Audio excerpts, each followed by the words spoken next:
لله رب العالمين الرحمن الرحيم مالك يوم الدين إياك نعبد وإياك نستعين اهدنا الصراط المستقيم صراط الذين أنعمت عليهم غير المغضوب عليهم ولا الضالين.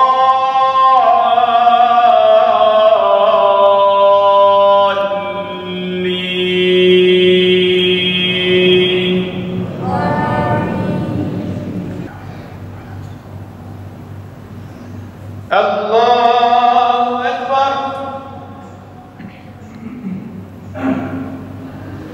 سمع الله لمن حمده. الله أكبر.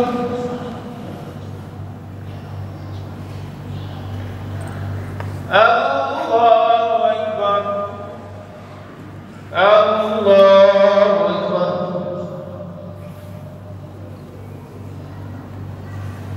الله أكبر.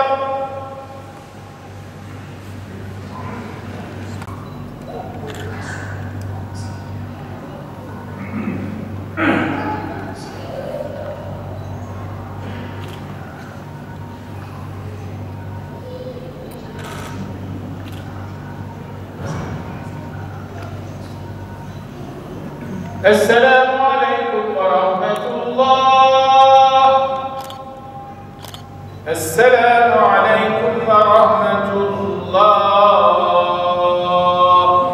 اللهم أنت السلام. من الشيطان الرجيم.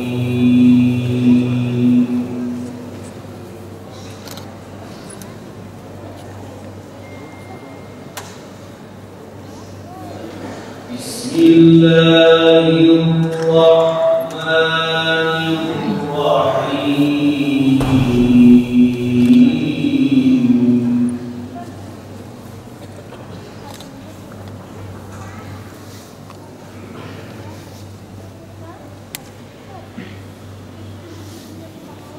إن في خلق السماوات والأرض واختلاف الليل والنهار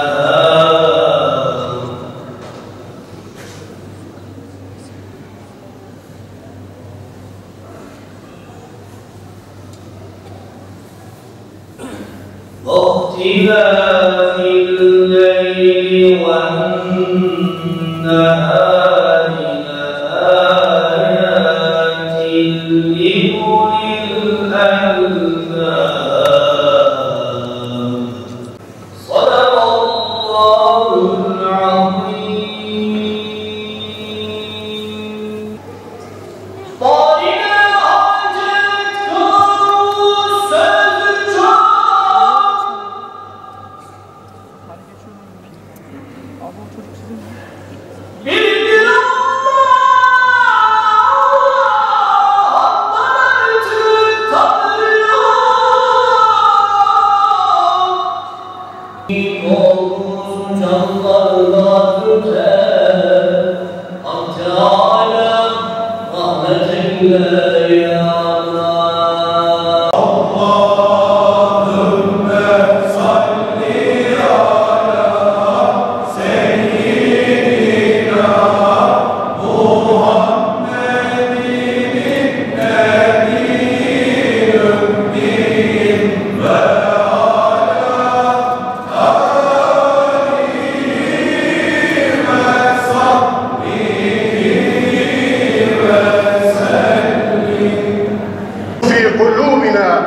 وكره إلينا الكفر والفسوق والعصيان.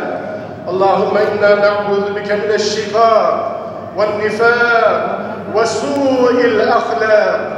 اللهم إنك عفو كريم تحب العفو فاعف عنا. اللهم ربنا آتنا في الدنيا حسنة وفي الآخرة حسنة وقنا عذاب النار وأدخلنا الجنة مع الأبرار. برحمتك يا عزيز يا غفار ويا رب العالمين آمين والحمد لله رب العالمين. الفاتحة. Değerli kardeşlerim, aziz müminler, 3 aylar olarak isimlendirilen rahmet, bereket ve mağfiret ayına girmiş bulunuyoruz elhamdülillah. Bugün Recep'in 2'si, dün 1'iydi. Şu anda bu manevi mevsime girişimizin habercisi olan Regaib gecesini idrak ediyoruz. Rabbimiz bu zamanları en güzel şekilde değerlendirmeyi, Ramazan'a kavuşup bayramı yaşamayı, nice mübarek zamanları, miracı, beratı, kaderi idrak etmeyi hepimize sağlık ve selamet içerisinde nasip eylesin inşallah. Aziz kardeşlerim, sevgili Peygamberimiz Recep ayı girdiğinde ya da girmeden hemen önce şöyle dua ederdi. Allahümme barik lena fi Recep ve Şaban ve bellighna Ramazan. Allah'ım Recep ve Şaban aylarını bizim için mübarek kıl ve bizi Ramazan ayına ulaştır. Duamız kabul oldu, Recep ayına ulaştı. İnşallah Ramazan ayına da, Şaban ayına da ulaşmak nasip olur. Aziz kardeşlerim, değerli Müslümanlar, bu gece muhasebe gecesidir. Bu gece tefekkür gecesidir. Zamanı, sorumluluklarımızı, Rabbimizin nimetlerini, ibadetlerimizi muhasebe ve tefekkür gecesidir bu gece. Biraz önce okuduğum Asr suresinde ki İmam-ı Şafii Hazretleri Büyük Üstad der ki Kur'an-ı Kerim hiç inmemiş olsaydı, sadece Asr suresi inmiş olsaydı insanlığın kurtuluşu için o bile yeterli buyuruyor İmam-ı Şafii Hazretleri radıyallahu anh. Bakınız Allah Teala Asr suresinde ne buyuruyor? Vel asr, asra yemin olsun. Asra yemin ederim ki, zamana yemin ederim ki innel insâne lefî husr. Şüphesiz insan hüsrandadır, zarardadır, ziyandadır. İllellezîne âmenû. Ancak iman edenler hariç. İman edenler kurtuluşun ilk basamağına adım atmışlardır. Ama yeterli değil. Ve amilus salihati. Salih amel işleyenler. İmanını salih amelle, namazda, abdestle, oruçla, hacda, zekatla, hayır hasenatla, iyiliklerle süsleyenler salih amel. İşte imanını salih amelle destekleyenler de müstesna. Onlar da zararda değildir. Onlar da ziyanda değildir. Başka? Yetiyor mu? Yetmiyor. Takviye lazım. Ve tevâsav bil hak. Hakkı tavsiye edenler de müstesna. Aziz kardeşlerim, demek ki hakkı birbirimize tavsiye edeceğiz. Bilenler bilmeyenlere bildiklerini anlatacak. Kurtuluşa ermenin 3. basamağı. Ve tevâsav bis sabr. Bu da 4. basamağı. Sabrı tavsiye edenler. Hakkı tavsiye edenler ve sabrı tavsiye edenler iyiliklerin yayılmasına, kötülüklerin ortadan kalkmasına vesile oldukları için onlar kurtulacaklardır. Rabbim hepimize bu şekilde yaşamayı, imanla, salih amelle, hakkı tavsiyeyle, sabrı tavsiyeyle yaşamayı, gençlerini, çocuklarını, neslini, zürriyetini bu şekilde yetiştirmeyi hepimize nasip eylesin inşallah. Aziz kardeşlerim, salih amellere yeterince önem veriyor muyuz? iman etmiş insanlar olarak mümince bir hayatı yaşayabiliyor muyuz? Hakkı tavsiye edebiliyor muyuz? Çocuklarımıza, gençlerimize. Ölüm var yavrum. Dünyadaki hayatını muhasebe et. Tefekküre dal. Bu dünya fanidir. İnsan fanidir. İsterse bir asır yaşasın. Nice insanlar bu mübarek beldelerde nice büyük insanlar geldi geçti. Ne kaldı onlardan? Eğer nesilleri için, bizim için bir şeyler yapmış iseler onlara biz şimdi hayırla yapıyoruz. Ama insanlığın kötülüğü için çalışanlar da hep kötü olarak yad ediliyor. Rabbimiz bizi iyi olarak anılan kullardan eylesin inşallah. Aziz kardeşlerim, bu gece Hakk'a rahmetle yöneliş gecesidir. Redai, Hakk'a yönelmek demektir. Hakk'a yöneliş gecesini idrak ediyoruz bu gece. Allah'a yönelişin başlangıcı samimiyettir. Sevgili Peygamberimiz Aleyhisselatü Vesselam Efendimiz "Ed-din ve nasihat" buyuruyor. Din nasihattır. Din samimiyettir. Birbirimize güzellikleri hep telkin edelim. Birbirimizi iyiliklere çekelim. Kötülüklerden uzaklaştıralım. Bu topraklar Allah Resulü Efendimiz'in vefatından 7 sene sonra İslam'la müşerref oldu. İslam'la şereflendi. 639 yılı Peygamber Efendimiz'in vefatından 7 sene sonraya denk geliyor. O yıl ezanlar okunmaya başlandı bu topraklarda. Bugüne kadar hiç bitmeden okunmaya hamdülillah. Kıyamete kadar da bu ezanlar ki şehadetlerin dinin temeli ebedi olarak bu toprakların üzerinde inleyecek inşallah. Bunun için dua ediyoruz.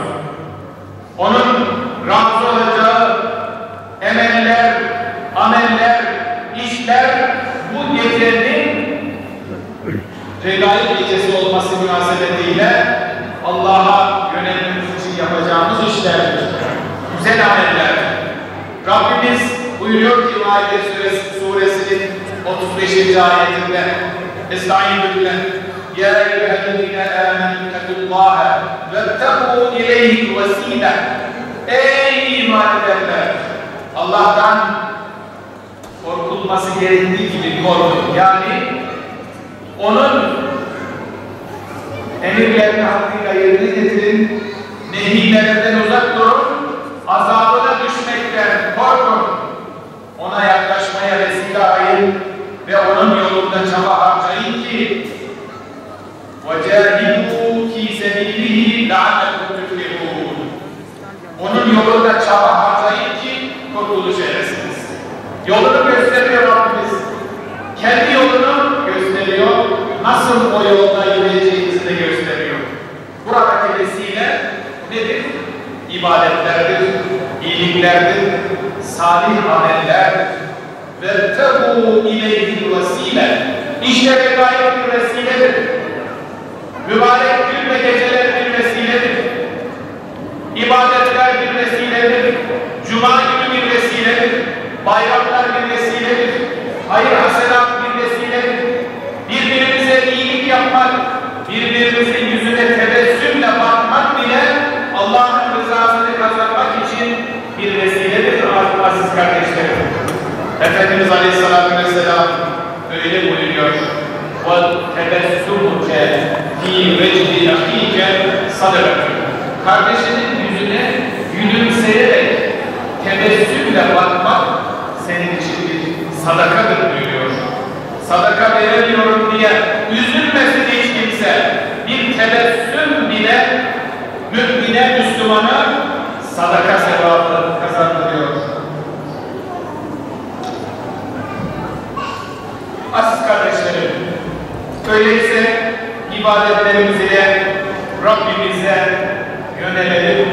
Rabbimiz buyuruyor ki Estağfirullah ve ma halakul cinne vel inse illa liya'budun. Ben cinleri de insanları da ancak ve ancak bana ibadet etsinler diye yarattım. Demek ki yaratılış gayemiz neymiş? Yaratıcımıza ibadet etmek. Allah'a ibadet etmek. Ona kulluk yapmak. Eğer bir insanın hayatında ibadet yoksa o insanın hayatının Allah indinde bir değeri yok. Bunu açıkça söyleyelim. Hepiniz biliyorsunuz ama ben de tekrar etmiş olayım. Rabbim ibadetli kullarından eylesin hepimizi inşallah. Yine buyuruyor ki Estağfirullah اَلَّذ۪ينَ آمَنُوا O iman edenler var ya وَتَطْمَئِنُّ قُلُوبُهُمْ بِذِكْرِ اللّٰهِ Allah'a iman edenlerle gönülleri Allah'ın zikriyle sükunete eren kimselerdir onlar. اَلَا بِذِكْرِ اللّٰهِ تَطْمَئِنُّ الْقُلُوبُ Bilesiniz ki kalpler ancak ve ancak Allah'ı anmakla, Allah'a ibadet etmekle huzur bulur. İbadetsiz bir hayatta huzur yoktur. Namazsız bir hayatta İslam inancına göre huzur yoktur. Efendimiz Aleyhisselatü Vesselam buyuruyor ki namaz dinin direğidir. Es-salatu imadü'd-din Namaz dinin direğidir. Dolayısıyla bu mübarek gecede Allah'a yöneliş gecesinde namazlarımızı eğer ihmal etmiş isek şimdiye kadar bundan sonra ihmal etmemeye söz vereceğiz. Allah'a rağbet edeceğiz. Regaib gecesinde. Çocuklarımızın, gençlerimizi ibadetleri konusunda ahlaki konularda ihmal etmiş isek onlara sahip çıkarak Rabbimize verdiğimiz sözü yerine getireceğiz inşallah. İbadetlerimiz bizi bencillik, kibir, haset, ihtiras, israf, cimrilik gibi beşeri zaaflardan arındırır.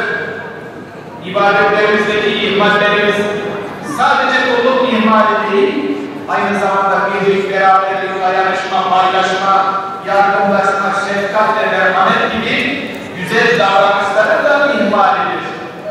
İnne salate tenha anil fahşai vel munkar. Namaz insanı bütün kötülüklerden alıkoyar. Öyle bir namaz kılmalıyız ki o namaz bizi kötülüklerden alıkoymalı ve çocuklarımızı, gençlerimizi o istikamette yetiştirmeliyiz. Değerli kardeşlerim, öyleyse ibadetlerimizle Rabbimize yaklaşmayı murad ettiğimiz bu mübarek gecede Allah Resulü'nün şu duasını tekrarlayalım. Allahümme e'inne ala şükrike ve zikrike ve husni ibadetik. Allah'ım seni zikretmek, sana şükretmek ve sana güzelce ibadet etmekte bize yardım et. Rabbimiz duamızı kabul eylesin inşallah. Değerli kardeşlerim, dualarımızla Rabbimize yönelelim. Dua, kulluğun temeli, ibadetin özüdür. Dua, aciz kulun, aciz olan kulun, her şeye kadir olan ve mümkün yegane sahibi olan Allah'a yönelmesidir. Dualarınız olmasaydı Allah size ne diye değer versin ki? De ey Habibim buyuruyor Rabbimiz. Onun için dualarımızı dilimizden bırakmayalım.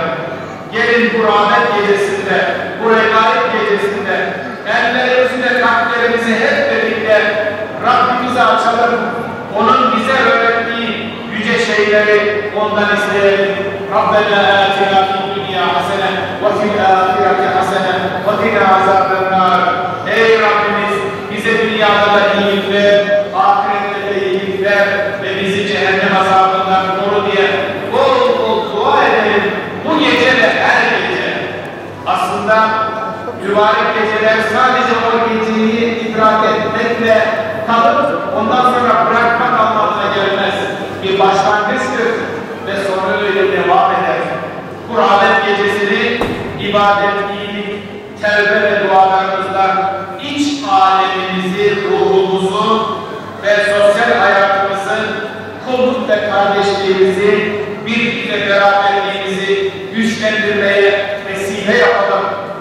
İşte o zaman Regaib Gecesi rahmetimiz, Miraç Gecesi miracımız yani yükselişimiz, yücelişimiz, Berat Gecesi affımız, Kadir Gecesi ise bir ömreden bereket gecemiz olacaktır inşallah. Bu mübarek topraklarda alimler ve bilginin, ilmin, irfanın, hikmetin yaygınlaştığı bu topraklarda alimlerin nesilleri olarak bizler duamızı dilimizden eksik etmeyelim. Rabbimize yönelişimizden uzak kalmayalım ve mübarek bu Regaib Gecesi'ni en güzel bir şekilde değerlendirelim inşallah. Bu duygu ve düşüncelerle mübarek Regaib Gecemizi tebrik eder. Bu gecenin bizlere, İslam alemine ve tüm insanda hayırlar getirmesini diliyorum. Kâfiye ehl-i iman ve ehl-i İslam ve vahicün cümle geçmişlerimizin ruhu için billahi-l-Fatiha.